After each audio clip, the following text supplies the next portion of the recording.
All right, you guys, happy Tuesday. Where to begin? Well, in the final days leading up to Charlie Kirk's assassination, Charlie was pretty busy, right? He went on a first time trip to Asia, quite a quick trip, at least a quick turnaround to go first to Korea for a couple of days and then off to Japan.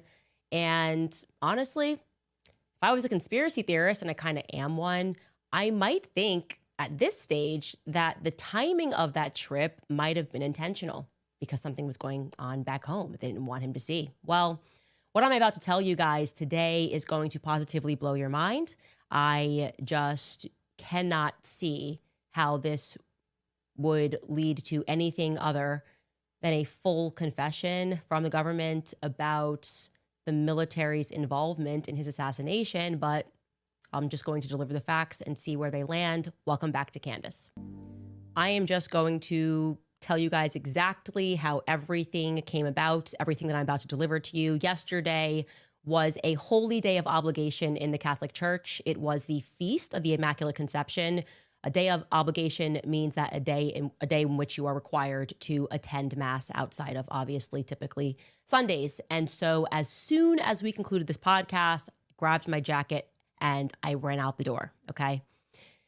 And as I was sitting through Mass, deciding, I guess, what was on my mind to pray about, for whatever reason, I got on my knees and I was not expecting this to come out, but I just focused my prayer on wanting something to be delivered to me, a piece of evidence that would help us put together the full picture of this assassination. Obviously, we all know that what we are being told is not true. We all know that nothing that we have been presented with makes any practical sense, but there are sort of smoking guns in this that are missing, right?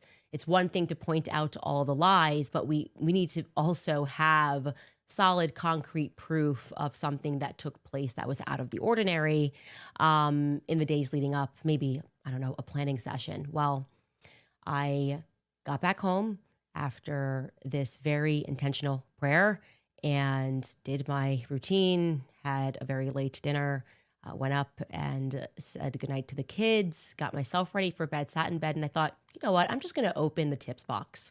And I kid you not when I say that it was the very first email that I saw, the very first email that I opened up. And it really didn't have any details. It was a young woman, and she said, "You really should call my friend. It is absolutely urgent, and he has information that you need to hear." And don't tell me why. I don't know what came over me, but maybe it was this intentional prayer. I said, I'm just going to call him right now.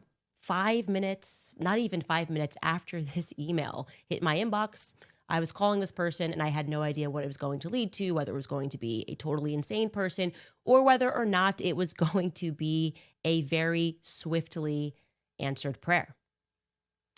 The person that I spoke with, his name is or was Harry, and he told me a story which I have since fact-checked various elements, the elements that I could fact-check, and it's legit.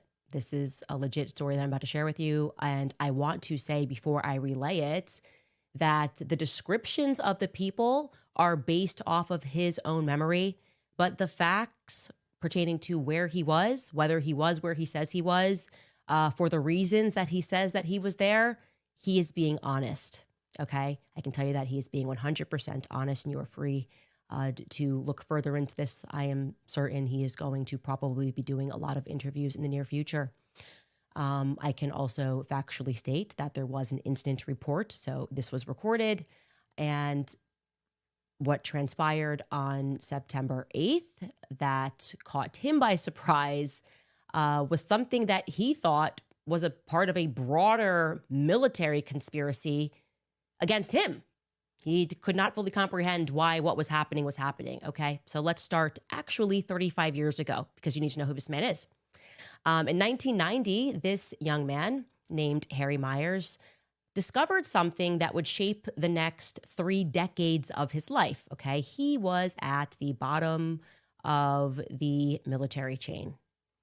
was just 20 years old, and he was put on what was actually a brand new command, the first ever Joint Task Force 6. And this new command was being created down at the border by President George H.W. Bush, and it was presented to the American public as, look, a war on drugs with the help of Colin Powell. And it should be noted that this took place, just to kind of get you back into what was going on at the beginning of the 1990s. This took place just after the Iran-Contra affair, right? The Iran-Contra affair was from, I think, 1981 to 1986, happened under Reagan. And for those of you who are not read into massive CIA scandals, this was the scandal when the American public got to learn that our CIA was actually trafficking drugs and weapons throughout South America. A scandal which, if you guys have followed our Epstein series, we now know that he was also involved in the Iran-Contra scandal. It essentially shook the foundation of Reagan's White House. And during that time, during Reagan's tenure, George H.W. Bush was the vice president, okay, throughout this scandal. So when George H.W. Bush then decided that he was going to run as a president of the United States, and he did run and he ran in 1988, just a couple of years following that affair, he had to really hit hard on drugs at the border, and declare that this White House was going to do all that it could to stop these drugs from flooding into America. Take a listen to him saying what they were going to be cracking down on. This is crack cocaine, seized a few days ago by drug enforcement agents in a park just across the street from the White House. It could easily have been heroin or PCP. It's as innocent looking as candy, but it's turning our cities into battle zones, and it's murdering our children. Let there be no mistake. This stuff is poison. So you hear the directive from the then president, H.W. Now, our protagonist in this story is Harry, right? He's 20 years old, and he's at the bottom of the military totem pole, and he gets attached to this new command, this new Southern Command. Previously, there had never been that joint task force, and specifically, he was a part of an operation that came to be known as Operation Catacomb. He describes himself, and I'm going to put this in quotations, as a lowly military censor guy assigned to this Joint Task Operation 6, and they were to cover half of Arizona and Mexico. And I'm going to read this next portion of his story directly from him, okay? And I quote, "In just 6 days, I planted sensors, translated data, and skipped the chain of command and gave proof of the existence and pinpointed the location of the first ever discovered Sinaloa cartel underground rail tunnel. By passing directly through to lower Border Patrol agents, I skipped command and directly, a Border Patrol agent was able to skip his command and directly sought a warrant to raid the tunnel, which avoided tipping off any compromised commanders that were working with the cartel. Thus, why it resulted in such a big bust. Most importantly, it did not give time to remove photos that were on the walls on the Mexican side. Where our Joint Task Commander, who was a high-ranking Border Patrol, was actually in the photos in that house, posing with El Chapo and Felipe, his architect. And there were other U.S. Marine officers and Mexican law enforcement officers and military that were in those photos, okay, end quote. So just to be clear, he discovers this tunnel, somehow skips the chain of command. Now they find this massive tunnel and, oh, wait, why are military commanders and high up people in the military in pictures with El Chapo? What's going on here? I'm going to pause here to let you see an old news clip regarding this explosive discovery that Harry made. The tunnel was called one of the most sophisticated drug smuggling schemes authorities have ever seen. Using jackhammers and torches, federal agents broke into the concrete reinforced tunnel at a warehouse in Douglas, Arizona. 30 feet underground, agents walked for 100 yards through the 5-foot-high tunnel. It took them under the Mexican border to a house in Agua Prieta. There, they found an air compressor, a sump pump, a small trolley car, and a hydraulic jack. It was used to lift up the floor inside the living room of the house, where the smugglers would start their illegal trip to the U.S. Authorities said when the tunnel wasn't being used for drug running, the smugglers would flood it with water. Let's say we came over here with some technology trying to detect this. It would look like an underground stream if it was flooded. Federal agents said the tunnel cost at least $1 million to build and had probably been in operation for 6 months to a year.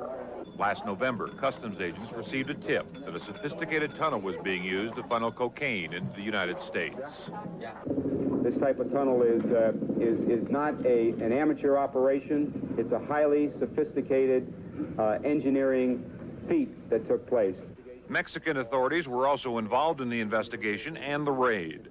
Earlier this month, police seized 2,000 pounds of cocaine, which they said came into the U.S. through the tunnel. The drugs were headed for Southern California. And what's not said in that news clip is there were pictures of United States military men in that house. What happens next is predictable given what we now know. Harry's superiors take the credit for the bust, and he's going to continue what happens. I'm going to, again, quote him verbatim. Quote, "On the surface, I was given a small reward, an Army medal. I have the write-ups for those awards mentioning me and my critical role in this mission's success. That said, U.S. Border Patrol members who recognized me as being the agent responsible for the bust did not like seeing that I wasn't being appreciated more and resented my higher-ups for taking the credit for the discovery. Somehow, in the immediate days after the bust, prior to the United States side getting the photos from the Mexican authorities, my information was given to the cartels. In continuing the mission, me and one Border Patrol agent were sent to Naco, Arizona, where I was approached by a cartel member confirming my identification by rattling off my mother's name, address, my high school, my friends, everything listed in my clearance packet, which was supposed to be locked in the custody of the Joint Task Force 6 commander, whose picture was with El Chapo and about to be discovered. We avoided being taken hostage or shot, sneaking away and driving out of that little town. I was taken back to Fort Huachuca with the U.S. Border Patrol agent I was with, believing, since I was just a young 20-year-old, that I must have somehow compromised my own ID. The next day, I had a debrief with the Army Criminal Investigation Division and a prosecutor from Tucson, Arizona, informing me of how my ID became compromised. I was told that I was then going to be put in witness protection. My orders restricted me from any further work in counter-narcotics, from being stationed on or south of the border, and it prevented me from working with Border Patrol. It was a Band-Aid while they prepared and got approval for me to be put into witness protection.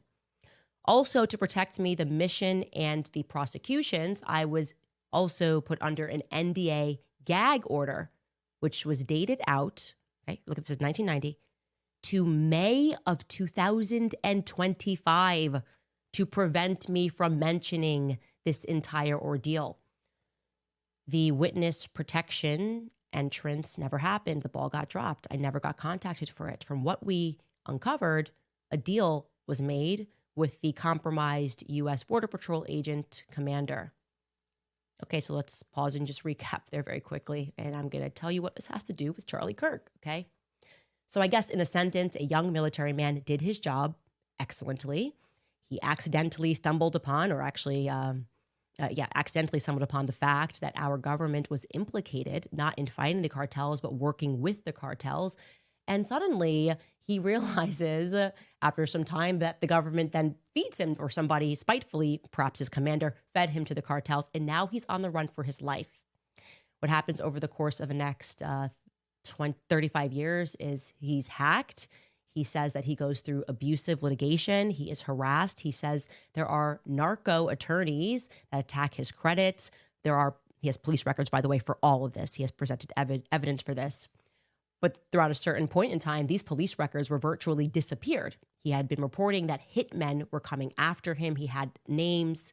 This was a 35 years long ordeal. He now has all of his paperwork thanks to some county clerks who did the right thing and were able to dig up these records. But you name it, this man has lived it throughout the last 35 years, okay? Fast forward to May of 2025, May of this year, and Harry Myers, who now has a new name, by the way, which I'm not saying, but he is finally released from this 35-year military-grade NDA. So what does this now 56-year-old decide to do? He decides that he's going to confront his past. He wants answers, okay? He wants to know why he was never protected. He wants to know if the FBI had been informed, and if so, which they were supposed to be, why they didn't do their job. Why didn't they protect Harry? He was working for the military and he did his job. He makes up his mind that he's going to deal with this in person. He is going to travel from his home in Washington back down to the very base where this all began, right? To Fort Huachuca, Huachuca, in Arizona. He's going to revisit the past. He's going to get these answers. He books himself to stay in a hotel on the base, a military hotel known as Candlewood Suites. And this is on the evening of September 8th. I want you to remember that, okay? He has been so thorough. He has sent me timestamps, bookings, reservations, went through his call logs. I was like, I want you to pinpoint when everything happened. So he gets to the Candlewood Suites at approximately, on September 8th, 5:37 p.m., checks into the hotel. And you can imagine he's a person that pays a lot of attention to his surroundings, right? When the cartels are after you and your family and you are compelled to change your name, you pay attention to your surroundings to see if anybody looks shady. What he notices is somebody who is special forces in the lobby. He said, you just know when you're dealing with a special forces guy. And he is in the lobby, and a young woman, comes down thereafter. That young woman, who at the time he did not recognize, is with him. They kind of fluff around in the lobby while he's checking in. He's on the phone with his wife. And thereafter, the two of them get into a green pickup truck and they drive off. Okay. The next morning, now we're September 9th, he wakes up at around 5:30 a.m. in the morning because he wants to see the sunrise. He says that he then fails at finding the Army Criminal Investigations Department. So he drives off base, just a little ways off base, to get some coffee in Sierra Vista. While getting that coffee, he runs into some soldiers. Again, this is just all God at this point, who happen to be wearing 10th Mountain Division patches. And he's like, that's my old unit. What's going on here? Like that, he thinks his unit's gone. Nothing's going on with this unit for a long time. That it's been torn apart, or I don't know what the military expression is for that. He strikes up a conversation with these young guys, and they tell him, "Oh no, the old Joint Task Force 6 is now being continued, and it's known as JTF, Joint Task Force Southern Border." Now, for those of you who are like me who don't know, like literally what it sounds like, Joint Task Force, meaning like you can get the Army, Navy, everybody kind of working together on something. And they're like, yeah, it's now JTF Southern Border. And they give him directions of how he can actually get to the new command center. They tell them that they're actually currently borrowing a building down there. And he tells me that there would have been no other way he would have discovered where it was. So his intention was to go to Army CID. Now he's like, wow, I can go directly to the actual JTF 6, which is now being continued, and get some answers. What luck.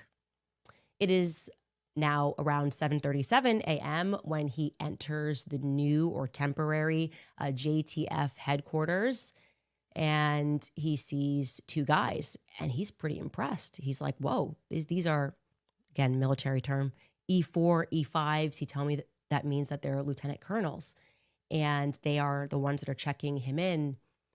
He happens to walk in at the exact time that they are concluding a meeting, and he is kind of even more impressed because he sees about 12 lieutenant colonels. He tells me, you do not see that many people, that many E4s, E5s, E6s. Please, military guys, forgive me for me not knowing what the proper vernacular. But he just goes, well, what's going on? He's like, you don't see this unless you're at the Pentagon or you're at the White House. You just don't see this many high up the food chain lieutenant colonels. He's going, man, this is a pretty important meeting. And then he sees 3 men walk out, one of which is the person he identifies as the person that's the center of the action, right? He said you could just tell this is the most important person. And he has gray hair. He's got glasses. I believe he said that he's about 5'10". And at this point, he sees that the person that is with him, and he said, certain that the person that is with him is Brian Harpole. Yeah. Okay. Oh, it's about to get even more interesting.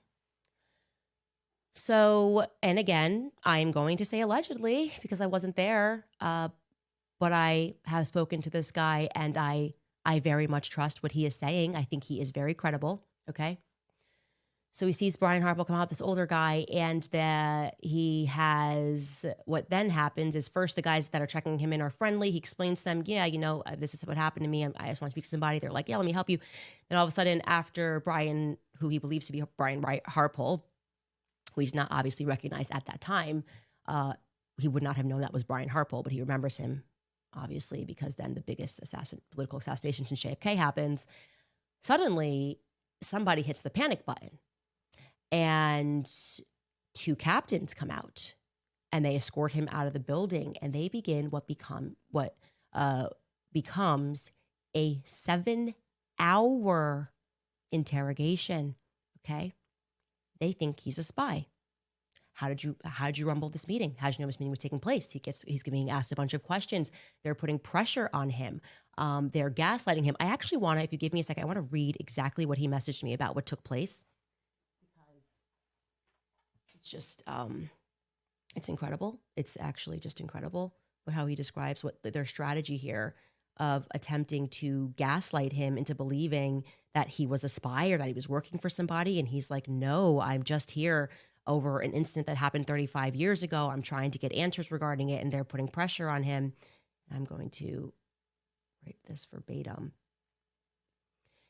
He says he's being interrogated. He is, quote, being accused of being a bomb threat because I was special forces in the military, EOD in the military. They then attempted to try to gaslight me to see if they could angle an accusation of me being a threat to others or myself.